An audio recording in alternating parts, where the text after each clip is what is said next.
Yr Hedyn, the seed. Y seed set sail ar wynt gwyllt gwenallt, crossed mynyddoedd drwy'r bore gwyn ar nos. It rested, drew strength by the ghost of an abbey, then ymlaen downstream on the cold Afon Nedd. And beneath that gwyllt the seed found a haban in the ramshackle corner of a Sandfield school where, cradled by 84's searing hot crucible, Yr Hedyn set down an immovable root. In the soil of that classroom, it yearned am straeon, I feithi the flower it dreamt it could be. A flourishing vision o liw a phersawr, genedigaeth gardd in a tarmacked yard.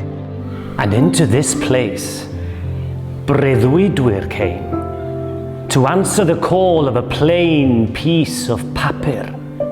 With talent, llawenydd, they watered the seed and rose a new rose from an ink mark spark. The blodau sent seeds ar anadl gwyllt, from village to village ac o dre I dre. And there they found homes in applause mewn tywyllwch, as black bin-bagged windows did seal out the light. Regardless of changes in fashion and favour, the dreamers held tight i'r gwirionedd. Dwys dyllen ag ychydig bach o angerdd to refresh this land of eternal youth. Sparks were ignited in eyes and in minds, as chwedlau were forged in tumble-down schools, that cooled and fueled a sense of the world, of things that had been, a'r pethau eto I ddod.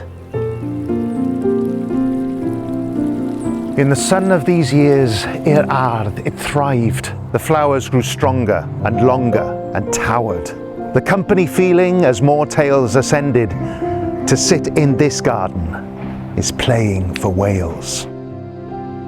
Laughter was key I dwf y blodau, as watering tears brought ideas and view. Cerddoriaeth soared through the DNA of Emmy a Wallace, a Julie, a Tom. If you're looking for trouble. As the century rolled, a dark cwmwl came, and to those who created a call to arms, Melpomene and Talia's masks now tasked to keep a masked land sane. Ond dal I dyfu wnaeth y blodau, until winds of time blew the mists away and the tentative crowds drifted nôl i'r ardd, altered, awyddus for all they had missed.